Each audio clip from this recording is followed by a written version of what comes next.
presentation today is about in-home care. Now, we're going to be talking about things that Custom Care Solutions does. It's because that's all we know. That's who we are. And it's kind of hard to separate out, completely and just talk about industry because this is what we do.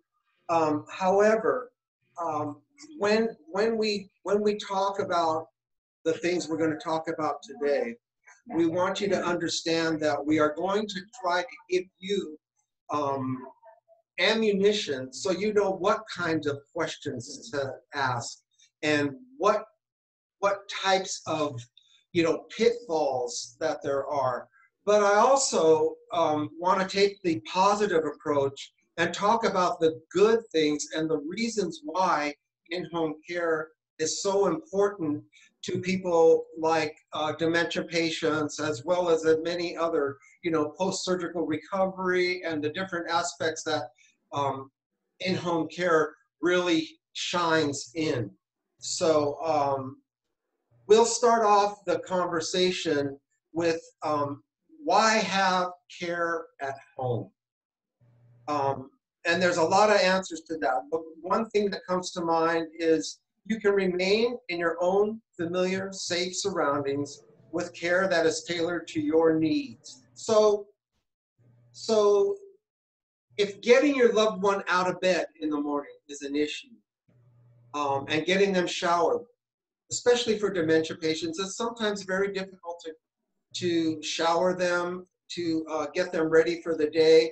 It could be that fight in the morning, but when a caregiver comes in, it offers a different face. It offers us a different person that maybe can alleviate some of that pressure that's on you to start the day out.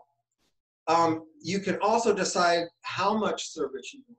So it's not just when you want it, but it's how much you need and how much you can afford. And it's your personal assistant that is always there for you, when you need that person. So the difference is if you're in an assisted living facility and the nurse assistant there has 12 beds to take care of, that can be an issue. Your loved one may need more care than 1/12 of this person's attention. So those are some of the benefits of having somebody there at your home. You want to add anything to that, Mandy? I think the other benefit about being in your home is that you have your routine, you have your surroundings, you have things that are familiar, especially for somebody with dementia. Not having to be in a new situation that they're not familiar with sometimes makes things easier. And you have the freedom with a caregiver, if somebody's not as cooperative as they were or that they normally are, to say, okay, let's do something else. And we'll go back to that shower later, or let's skip breakfast and move on to a snack. Just ways to vary things that you don't often have time in an assisted living or dementia care facility to do. I just recently talked to a friend of mine, my grandma's best friend. She's in her late 80s, and she decided that living in Leisure World in Seal Beach probably wasn't the best idea. So she moved to an assisted living. She says, boy, what a stupid decision I made. I said, how? It can't be that bad. She goes, no, it's a pretty place. She said, but I don't wake up and have breakfast until 10 or 11 in the morning. She said, so I miss breakfast every single day. She said, I love my scrambled eggs and toast. And she said, but I can't have that because I'm not on time. So there's little things like that that you don't think about until you're living in it. She says, yeah, I live in a beautiful place I hate. So that was just something that came up last night. And I thought, that's something I've got to share. Yeah, that's interesting. And so, Mandy, do you think that having a caregiver come to the home and offer that new face and that new set of eyes and ears and kind of I don't want to say authority, figure, but yet just different person that comes in and helps with things like bathing, really matters or really is an issue? It makes a big difference. So one of the things that we all do that's embedded in our brain is to put on our best face and our happy face and our polite face for somebody new. That does not go away with dementia.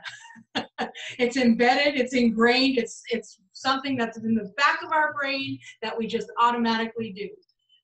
So yeah, I have people say, I'm really happy that my husband took a shower, but why won't he do it for me? How come your caregiver who he's never met, he just did it for?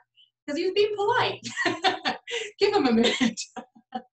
So that's one of the benefits to a caregiver. And, you know, sometimes in dementia care, we're going through it now. We have a client that's in her very late stages of dementia, and she's become very familiar with her living caregiver, and she's become very difficult with her. We sent someone new, she was just the sweetest little thing. So this is the disease. There is some familiarity that happens, and because you are the family, it's easy to tell you no. So that's one of the benefits with the caregivers. I have people say it a lot. I don't understand what I'm doing wrong. You're not doing anything wrong. It's just because you're you. Yeah, because you're family, Yeah. because you're that familiar face that Yeah. you can always say, oh, no, I'm not doing that. You're the safe place to say no. Yeah, yeah. So that brings us to another topic now. What types of services will you be able to expect from in-home care? And there's a lot. Meal planning and preparation, making note and taking care of the requirements for special diets, and getting the food that you want prepared the way you like it prepared. You know, you can tell your caregiver, this is what I like, this is when I like to have breakfast, just like what Mandy was saying about her grandma's friend that is unable to get breakfast. Well, you know, you decide when that caregiver comes or when that caregiver performs a certain duty. So another huge advantage. They're going to do light housekeeping, laundry, all of the personal care assistance is going to be taken care of that is needed. And the other big advantage is running errands, taking care of appointments, shoppings, outings, helping when the say a physical therapist comes to the home. The caregiver can be there and witness some of the things that are happening and some of the exercises. And then when the physical therapist is not there, the caregiver can help by reminding her or him to do the exercises and the range of motion activities that the therapist prescribed, along with medication reminders and basic patient caregiver activities and companionship that is otherwise sometimes missing in care. So I want to kind of expand on a couple of things here. I was thinking, when we talk about personal care, and particularly bathing or dressing, or anything that is going to require sometimes touching that patient or asking them to do something that they don't understand or they're afraid to do, sometimes patients with dementia get combative. I've had a lot of spouses recently say to me, I'm so embarrassed, I can't take it, I can't handle watching my partner or my spouse act that way. Please keep in mind that our caregivers are used to that, and as hard as it is to watch, don't. Remove yourself at that time. Part of the reason you hire a caregiver is because there are certain situations that have become hard or become overwhelming. And it's okay for you to not participate in those situations. That's saving your energy. That's giving you time to let go of that task. We can't control the behavior, but the caregivers can handle it. They can modify it. And when they can't, we talk about solutions to those issues. So just want to remind everybody that dealing with dementia is difficult, and it's okay if there are things that you are not comfortable doing for your spouse, and it's okay if your spouse acts out. We can't control those things. So I just want to kind of reiterate that your caregivers should be professional, they should be comfortable handling those situations, and there should be solutions that they can come up with to make it better. Mandy, let's talk a little bit about what a potential client would expect with regards to, say, dementia and Alzheimer's patients, some sort of platform or some sort of therapy, if you will, that would be beneficial to them, and how much of that is a responsibility or falls into the program that a in-home care company would provide. I think just in general, it's an in-home care company's obligation to consider quality of life for patients. So finding what somebody likes, finding what they're comfortable with, coming up with new ideas, suggestions, and fitting into somebody's routine, home, lifestyle, that's all a part of what in-home care and what caregivers do. So if you're finding, got to remember, we're dealing with people in all aspects. So caregivers have their own personality, clients have their own personality, and so those things have to mesh. And my feeling is that 90% of this having a caregiver is personality, and the other 10% is skill. You can always teach somebody a skill, but we can't change their personality. So you shouldn't feel stuck with anybody, and the person that you have should be able to come in and fit into your household and be a part of it, and not, you know, I hate to use the term boss around, but you don't need somebody to come into your house and boss you around. You need somebody to come into your house and help. So if you're not feeling a connection, that's a perfectly okay thing to say, and it's the best place to start in order to make caregiving comfortable.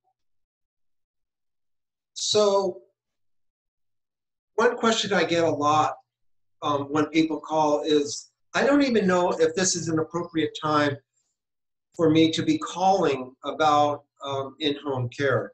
And my question to them is always, what is the diagnosis? That's like usually the first question I ask, because you need a starting point. And some of the areas where in-home care really works is for the dementia, Alzheimer's patients. Somebody there that can be a companion and do things with a dementia patient, for instance, whether it be puzzles or different activities that are fun. It could be like what we do at Club Journey with dominoes or various card games and things that are fun and challenging that help stimulate the brain activity. Are, when you can have a caregiver there that can do it one-on-one, the benefits can be astronomical. So definitely for Alzheimer's and dementia patients, but what about in conjunction with things like hospice care? A good in-home care company would work hand in hand under the direction of a hospice company. And I say under the direction of, because at that point, the plan of care is dictated to us by the hospice company. So it's our duty to follow the instructions of the hospice company that is there. And, cancer patients, post-surgical patients, heart, stroke patients, fall patients, especially with broken bones, and just elderly living alone, needing companionship, and anyone convalescing. These are times when it's appropriate to call somebody that can come and take care and have in-home care. Is there anything you can add to that? Covered it. So let's talk a little bit about the two basic types of companies that you need to be aware of. One is an agency with employees. Okay, Custom Care Solutions is an agency with employees, and there are several in the Valley that are agencies with employees. And the other is a referral agency. Now, I'm going to let Mandy kind of touch on the difference between the two, And then we can expand on it after you know the difference. So we'll start with what an employee is. An employee is somebody who gets a schedule from a supervisor, has their taxes taken out, and has workers' compensation, malpractice liability, all provided for them by a company. Referral agency employee is somebody, I shouldn't say employee, a referral agency independent contractor is somebody who has to carry their own workers' compensation. They're responsible to pay into their own taxes. They receive a 1099 at the end of the year. 1099 is not a substitute or an equivalent of a W-4. So what I mean by that is you are still an employer of an independent contractor, and you are responsible for taking out their unemployment taxes and paying into their Social Security. So that's something to keep in mind, because there should be extra expenses associated with a referral agency. Most referral agencies will charge less than an agency with employees, as it should be, because you are getting less and you are responsible for things. So the other thing with the referral agency is everything that's required by the state is the caregiver's responsibility to do. So with an agency like ours, where there are employees, we register the caregiver with the Department of Social Services, and then we do and pay for their background check and their FBI clearance. And then on top of that, we make sure that they're actually associated with our company. So if they work with a referral agency, what they're supposed to do is go to the California Department of Social Services website and register as an independent caregiver. So this has become extremely important, because in the past, I've been in the business my whole life, but actively working for 26 years. In the very beginning, there was nowhere for us to report a bad caregiver. If we were lucky, APS maybe would investigate it, but there was no recourse to it, really. Now, with us being registered with the Department of Social Services, there is. So it's really important as a consumer that that matters to you, because if something does go wrong, there is now a source to report that to. And that, to me, is something that I've wanted to petition for that. And it took years to make it happen. So it's really important. Let's get to specifics. Let's say, I'm going to ask you a question. Let's say as a agency with employees, the caregiver is in the home and falls down, slips in the kitchen, falls down, and has permanent damage to his, leg, for instance. And what recourse and what is the next phase? What is going to happen as a result of a fall? With an agency that is the employer, if somebody falls, hurts their leg, hurts their back, the agency is responsible. So that becomes a workers' comp issue and is handled by the agency from there on out. With the referral agency, you are responsible. So hopefully someone told you to put that employee, to list that person as an employee with your homeowner's insurance, but I bet they don't. So if you didn't, they now can personally sue you for their medical expenses and more. It's not just medical. They can sue you for damages and compensation of what their abilities have been lost, and it goes on and on from there. So. Okay, and Priscilla, were the flyers that I sent you distributed amongst the people that are online now? They've been distributed by request. Okay. And I'm happy to send them out to whoever would like them. Okay. So the reason I ask that is because there are questions that you can ask so you know exactly what you're getting. When you make a phone call and you call what you think is an agency with employees, it could in fact be a referral agency, and they're not going to, in most cases, volunteer that information to you. So one question you could ask is, are the employees, do you have employees that work for you, and do they receive a W-2? Or you could say, are your employees 1099? They will give you an exact answer, because if you don't ask that question, you really don't know. You know, you can say to them, do you insure and bond your is your company insured and bonded? And they can say, yes, it is. And maybe their company is, but are the caregivers that are coming into your home insured and bonded? So let's talk about that for a minute. Anybody that leases a building is insured and bonded, because you have to carry bonding insurance to lease a commercial property. So if you ask that question and they say yes, they're more than likely talking about their building in particular. In other words, if you come into their building and get hurt or something happens in their building, then it's insured and bonded. But the individual caregiver is not.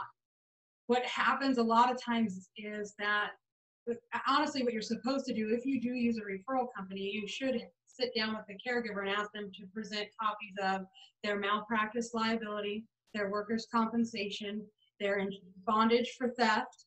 That's all things that they should carry on their own if they're working as an independent contractor. And then also their registration with the Department of Social Services. So when Mandy's talking about somebody's question would be, what is your HCO number?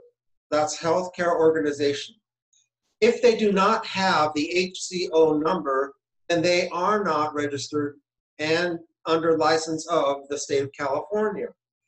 Very important question. I also have to say there is no, so if you ask if they have a W-2 or a 1099, and the answer is they have a 1099, but there is no but. A 1099 is not equivalent to somebody being employed. It's not equivalent to a W-2, so don't be fooled by some sort of explanation about why it's the same. It's not. Another point of interest would be what happens when care is no longer needed.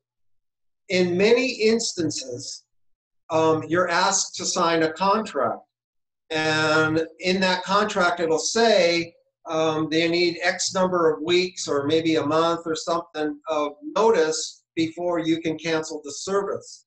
So an important feature when you're looking for a company to be your in-home care provider would be, do I have to sign a contract? And what happens if I no longer need the service?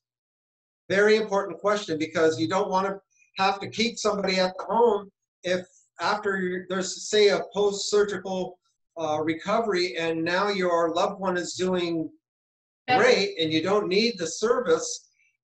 Should you have to pay for another 3 months or 3 weeks or whatever when you really don't need somebody there? So that's another very important question.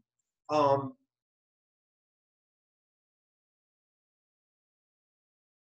was going to go, is there anything else that we can think of as far as questions? The other thing that I always like to ask is, who's going to do an assessment? In many cases, you get this person that comes into your home and they want to do an assessment right off the bat. Yes, I can send somebody over to do an assessment right away. We take a different approach to that, and I'm going to tell you why. If somebody is coming home from, let's say, They're dying to get home from the hospital. They've been in there for 3 days. They're ready to go. They need to get home. And then you call the company and they say, well, I can get somebody out there to do an assessment, you know, tomorrow or Thursday or whatever. Really? But the doctor's not going to let my husband get home until there's somebody at the house that can be there to watch him. So our solution to that is, let's get a caregiver to your home or to the hospital to help you get the patient situated. Let's do an assessment when it's convenient and when it's appropriate. Right now, you know, you're signing papers to get your loved one out of the hospital. Now you're going to do a bunch of paperwork to get them, you know, inputted into the system with your caregiving agency and do an assessment and do more and more and more paperwork. So what we feel is more appropriate, and you need to ask these questions, is get that person home, get your loved one situated. We can do an assessment in the morning or the next day. It's fine. And find out exactly, you know, what we need to find out. In the meantime, let's get you situated. Do you have anything to expound on? Let's talk about long-term care insurance since you're on that topic of assessments. So with long-term care, there's usually a few steps involved before they just start paying for services. So in the event that somebody is hospitalized and has to come home and now you need help, that's where you're going to need to open a claim with the long-term care company. So that requires you to make the initial phone call that you need to activate this policy now. You want to open a claim, and they usually have paperwork that you have to start off with. Typically, it's a couple pages, one the doctor fills out, one the home care agency would fill out, and then part that you fill out. What happens next is all that gets submitted to the insurance company, providing there's no elimination period or something through the policy. Then they're usually ready to start. But what has to happen is they'll send a nurse out to do a visit. They send an independent nurse out to do a visit and open that initial claim. We still need to send our nurse out in addition to that other nurse visit. The reason for that is we have to have a plan of care for, usually it's annually, some require biannually, but typically it's annually. And so our nurse has to do an initial plan of care before we do start service. So that's one of the only times that it would be something that might hold up immediately getting care, or at least hold up payment. You can always start care and we'll get the nurse out as soon as possible, but there may be a couple days that if the nurse wasn't there prior to that, the insurance company won't cover. But typically if the nurse is there within the week that service has started. I've never had an insurance company. Mandy, let's talk about one more thing about, let's say that your pool guy notices that you need some care, and he walks up to you and he says, well, you know, my wife is a great caregiver and she would love to help out. And I think she would be, she did this for her uncle for 3 years and did a fantastic job. What kind of red flags or what kind of information should we know about that kind of a scenario? Well, the first thing that comes to mind is probably haven't asked if your pool man is insured and bonded, and his wife probably isn't. And then the other thing that comes to mind is, wonder if she doesn't do a good job. Now do you lose a pool man and his wife? And wonder if she's not experienced. And now you're in a situation where you've got 2 people there that are employed by you that you feel obligated to. That's probably the biggest concern I have, is that you start to become obligated to people, and then it becomes a situation where you don't know how to get rid of a person and you're uncomfortable. And I see a lot of people get taken advantage of that. What if she does a fantastic job and you're so happy with her and she's the best thing that came into your life, but she falls? Better hope she likes you enough not to want to have you take care of her medical expenses. That's always the most dangerous part. A private caregiver, like I say, there are some things you could do if you're going to hire somebody privately. One is talk to your homeowner's insurance. And here's what I've found. My homeowner's insurance threatened to drop me just for asking a question. If they have to do any type of lifting, transferring, and hands-on assisting, most homeowners policies will not add that too. So but that is a way to start the process. You can call your homeowner's insurance and ask if they'll cover an employee that's working inside of your home. Can an individual get some sort of workers' compensation insurance, to cover an employee? I've heard they can. I haven't been able to find the policies myself, but I've had somebody show me a certificate. So it's definitely something to make somebody do. So my point is, if you're thinking of, I'm sure there's great private caregivers out there. I'm 100% confident that you could find a private caregiver that would be just wonderful and you would love. My question is, are you willing to do the research to make sure that the person you're getting in there is somebody that is following protocol? So if they do fall, you are not the one that is responsible. Or if they do hurt their back in a transfer, or any number of things that could happen. So I think it's kind of, buyer beware. Everybody's your friend until something goes wrong. And that's, I think, one of the benefits of working with an agency over. What happens if you don't like her? How do you get rid of somebody like that you don't like? I mean, that's the other thing with an agency. You're not the trial. There's a certain amount that may be trial and error, as far as you may meet somebody that you think is good, and then after a couple of weeks, it's not working out. Or you may meet them right off the bat and say, nope, never going to work. And so that's another benefit to being able to have a company to go back and forth with, that you can search for the right person. And it's funny. The only thing you really hear about when it comes to in-home care is the bad things. Did you hear what happened to this person or that person, or how this was missing, or how they took advantage of a situation and ended up stealing money, or whatever the deal is? And yes, those things happen, but a respectable in-home care company that is actively managing their cases correctly is going to know if something gets out of alignment, because they're talking to their caregivers on a regular basis, and they're actually, participating in the care plan. And those kind of things are very, very important.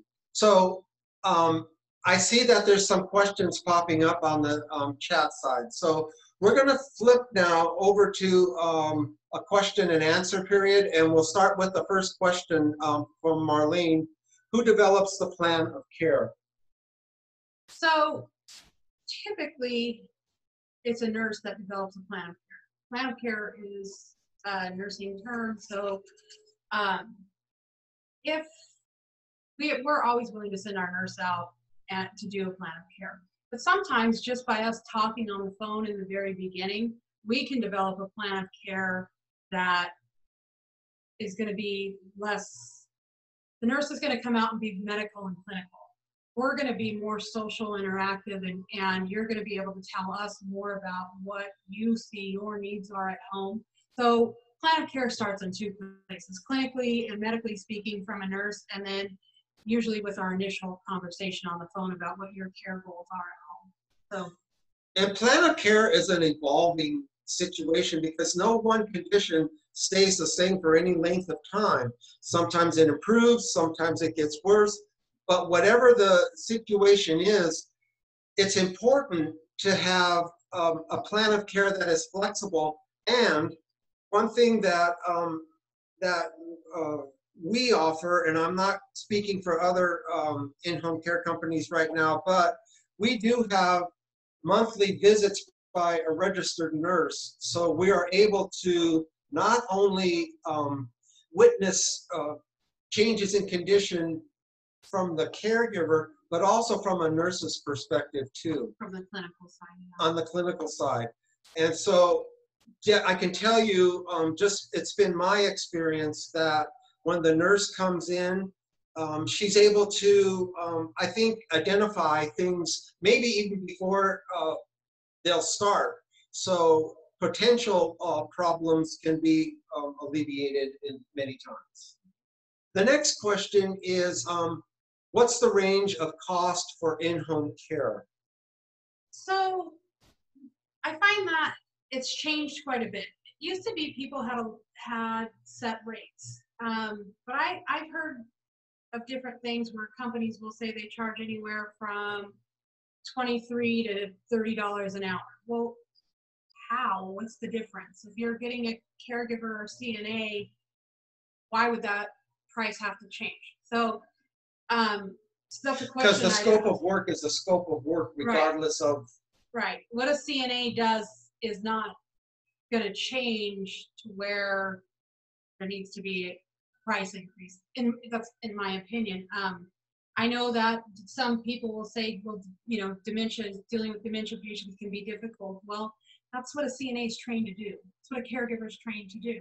They're trained to deal with difficult. So more money, more pay doesn't make a dementia patient or any patient less difficult.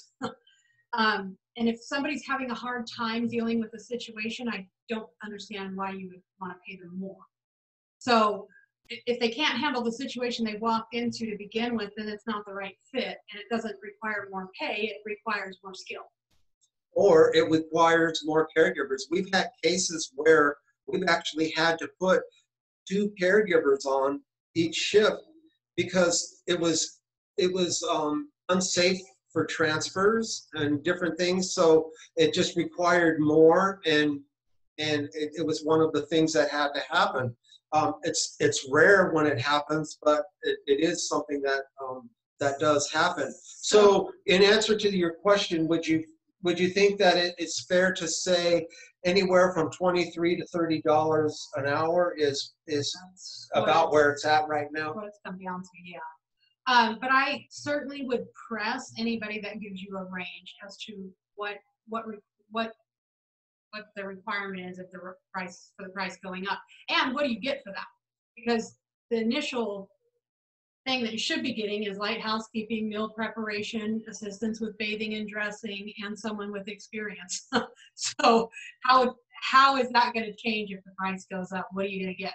Because keep in mind, there are LVNs and RNs that also will work in home. That's where the price should be going up. Like you say, caregiver, CNA, their job is pretty much the same, whether somebody's personality-wise is difficult or not. And throwing more money at it doesn't change that. Okay, so Pam asks if there's a problem that you need to report and they're not registered to the Department of Social Services. Is that basically the gist of it, Pam?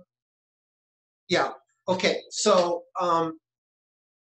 Mandy, why don't you expand on that? Well, what happens is you can call the police, you can make a police report. They may investigate, they may not. What makes them investigate typically is any amount of money over $5,000. Otherwise, it's really, really hard to report. What about APS? You can call APS.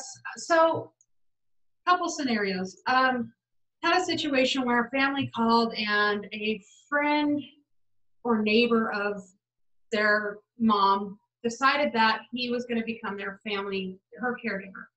So he moved into her house, took over, added himself to all of her bank accounts, paid all of her bills, paid himself, And then when the family said, you know what, my brother's gonna move in, we're gonna take over, he said, no. Your mom wants me here. She doesn't want you here. She doesn't trust you. Well, she always trusted her kids before, so here's what they did is called APS, and APS did investigate that, but that's a pretty extreme situation. So if somebody steals something, uses your credit card, and they're not registered with the Department of Social Services, and you call the police, like I say, I'm not sure how far they'll go.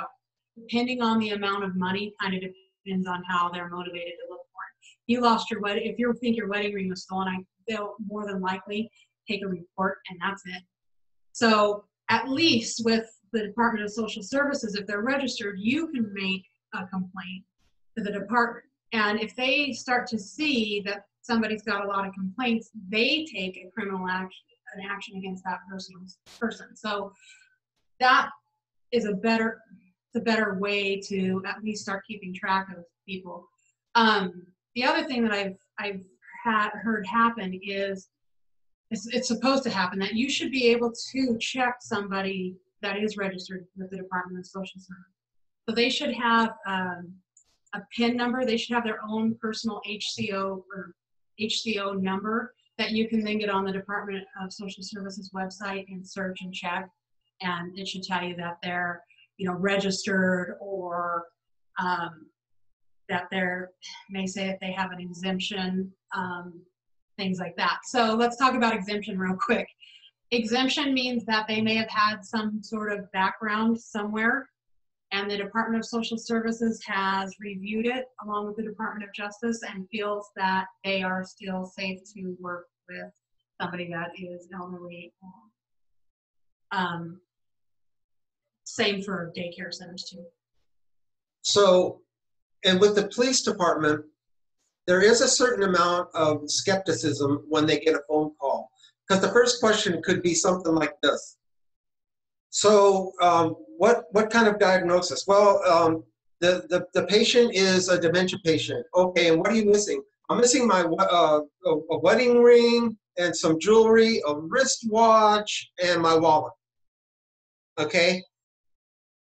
So I'm sure countless times the police department has gone to these houses, and they've learned that with dementia patients, it could be under the bed, it could be in the couch, it could be hidden in the cupboard, it might be in the refrigerator or the pantry, because it's not out of ordinary for a dementia patient to hide items. So everything, you know, every single case is different, and the way they handle it, you know, there's not like a rule book and it says this is how it goes when you call, because it just doesn't. You know, it's the nature of the beast. I think the key to any of this, whether it's an assisted living facility, a caregiver, or anybody else, is persistence. Keeping track of your loved one. I don't care if your loved one's in Palm Desert and you live in Denver. You're never any more than a phone call away from the agency, and you're never out of touch if you take the time to pursue the things that you know you need to do, and that is keep tabs on what is going on. Be an active part and be proactive is the best thing that you can do. I don't care if you're in the best assisted living facility in the world, you still need to make sure that you're persistent and you're there on a regular basis, even if it's not physically, even if it's just a phone call. I like this question. What is a typical day like for a dementia patient caregiver? I can tell you one thing, it's different every single day, and it's different with every type of dementia patient that there is, because we all know that there are no two dementia patients that are the same. And it can be really fun too, and it's always a treasure hunt. It's a treasure hunt. It's sometimes a struggle, and it's sometimes a completely fun day. The main thing that Mandy has done with our patients that are struggling with dementia and their caregivers is to provide activities, very much like what we do at Club Journey. Well, Mandy can talk to you a little bit about them. There's all kinds of things that you've given to the patients that I think are incredibly fun. We have anything from books that ask trivia questions to different textile fabric pieces to coloring. I mean, there's all kinds of different coloring, things. Puzzles, board games is a fun thing for a lot of them. One of the things I think is really important when you say what's a typical day for a dementia patient caregiver, I think a typical day that we have to remember is that looking for those things that make that day better. So a typical day, yeah, we have all the mechanics of what needs to be done, eating and drinking and going to the bathroom and getting a shower done. But when those things are done, and most patients are pretty compliant with that. So when those things are done, then what? Do we sit and stare at each other? Do we watch TV? Well, it kind of depends on what that person's up for. Overstimulation, we know, is not good. However, some sort of interaction is important. So finding out what the person enjoys doing, what they like to talk about, what they did in the past, what was fun for them. And here's the other thing that really sometimes throws families off. My mom never liked to listen to music. Now she's with a caregiver, all they do is put the radio on. I don't know why, but look at the smile on her face. Look at the fact that she's trying to get up and dance. That's all that counts. Enjoy it. Yeah. And I've had families where I think it hurts your feelings a little bit. I tried to be like that with my mom, and she would respond to me, yeah, but she's your mom. No matter how old you are, no matter how old she is, she's always going to be your mom. So I think it's important to me, one of the things I really find is that as a loved one and a caregiver for someone with dementia, you lose a little bit of your relationship with that person because it changes. So what I say is that embrace those changes, enjoy those changes, and say to yourself, I got a new partner out of this, even though we've been together 65 years. You're a totally different person. You're the guy I used to think about with, wonder if I would have married him instead. Here's a great question. Are agency caregivers safety trained? Holy cow, yes. Oh, yes. if you only knew. We try so hard to repeat the same information to make sure they really are safe and that they really are trained. I can't tell you how important it is to me that someone knows how to live, transfer, bathe, dress, help someone in the bathroom. Those basic skills they have to know those. On top of that, now with COVID, we've added even more they have to know. So we've added this new protocol to our daily activities and our daily duties for our caregivers. So when you talk about safety, we've had to add 2 pages of assignments for people now. And I think I gave these to Priscilla, and she'd be happy to email them to you. But I mean, on a daily basis, when the caregiver's shift is over, they are to disinfect doorknobs, light switches, hand railings, countertops, appliance knobs and handles, toilet seats and handles, tabletops. There's a checklist now that they have to go through for the safety of our clients. There's another sheet here that is loaded with all of the items that we felt are necessary for our caregivers to understand, know, and be responsible for. And be compliant with in order to follow CDC guidelines and make sure that they're not spreading or contributing to any spreading of any disease, really. So safety train, first aid, So first aid, CPR. And they have to have 5 hours a year of training according to the Department of Social Services. We do training every month. So they can have 5 hours, they can have 12 hours.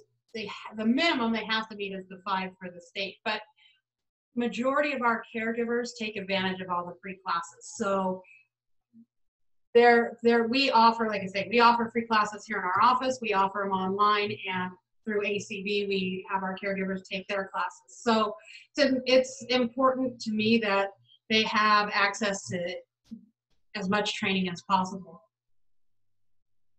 Yeah, that was one of the, I guess you could say, because Mandy and I have been in the business of in-home care for so long. When ACV was being talked about and the plans were being formulated for this nonprofit, the realization that the importance of training for caregivers and offering it, you know, caregivers make what they make.